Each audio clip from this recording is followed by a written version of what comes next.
All right, let's eat. Yep, tacos. It's supper time in the Scheibel home.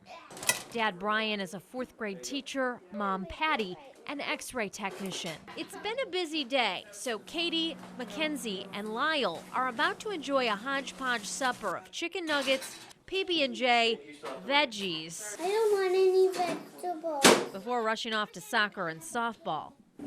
Faithful family pet Zoe is waiting by the door, ready to alert her humans to any outside danger. Are you guys excited for Grammy and Graham to come? But could there be a danger out there, one that Zoe can't smell? It's not something every family prepares for. A major disaster. Are they ready? We decided to find out.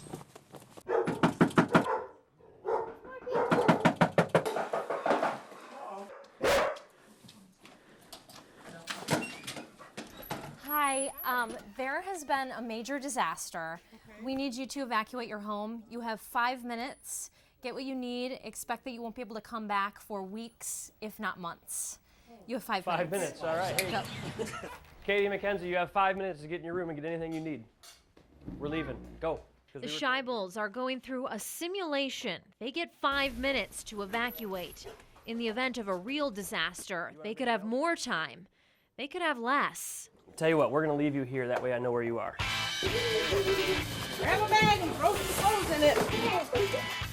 You stay here with your milk. Yep, guys, you don't know right time. Okay. Good enough. Keys. You okay? Computer, wallet, phone, get it? It's been 2 minutes. It's all right, Cass, don't worry. You know what you should do? We should turn the oven off.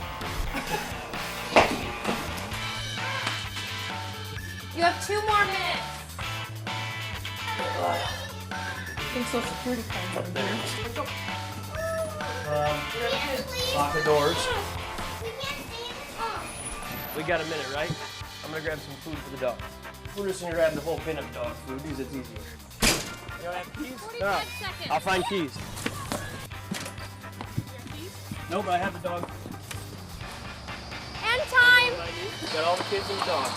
I got keys. And the keys. All right. Besides rounding up the kids and the dog, the Scheibels were able to put together a small pile of stuff and load up the car. The question is, what were they able to grab? And is it enough? When I first knocked on the door and said, there's been a major disaster, I mean, what goes through your head when you hear something like that? Well, the first thing that went through my mind is, what should I get? And I had no idea.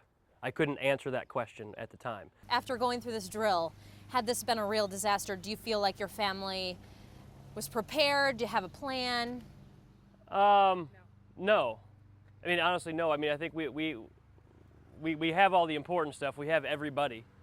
But we were fortunate to have our birth certificates and that, 'cause some of those documents kind of laying around just because we haven't put them away. So I know I was able to grab my wallet and things like that, but I don't think so. What would we do right now? I have no idea. We're in the car, but where would we go? We don't know. As much as we grabbed, and it seemed like it was good things we grabbed, really how prepared are we going to be afterwards? So. Yeah, that was my next question. After reflecting on everything you've loaded the van up with, could you live for the next 5 months? Oh, no. No way. No way. We have no food.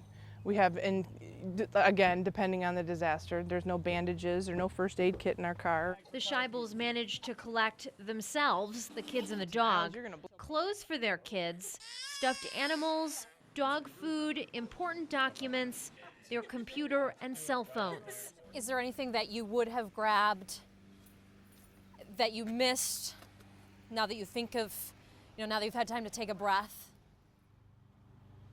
I honestly don't know. I think I've never even thought about this kind of thing before, so I don't even know what I'm missing at this point. Well, it looks like you're off to a good start, though. You've grabbed some things that will keep you in the immediate aftermath of it. And one of the things that we talk to people about is that although emergency medical professionals, they will be on the move and trying to get to people and start helping them, that it really is a good thing to try to make sure that you've got provisions that will last you at least 48 to 72 hours. Mark Smith is the St. Joseph County Red Cross Preparedness Health and Safety Director. He says most families don't have a plan, but in the event of a disaster, a plan could save lives. Start with getting a basic kit. First, you start with your first aid kit, and then you begin to think a little bit larger to really an emergency kit that will keep you for at least 2 to 3 days. And all the things that would be included, those food, as we see here, extra clothing, water. You know, water is a small thing when everything is going good, but in the midst of an emergency, water becomes so important. The Scheibels will be making a plan so that if there ever is a next time, they'll be ready.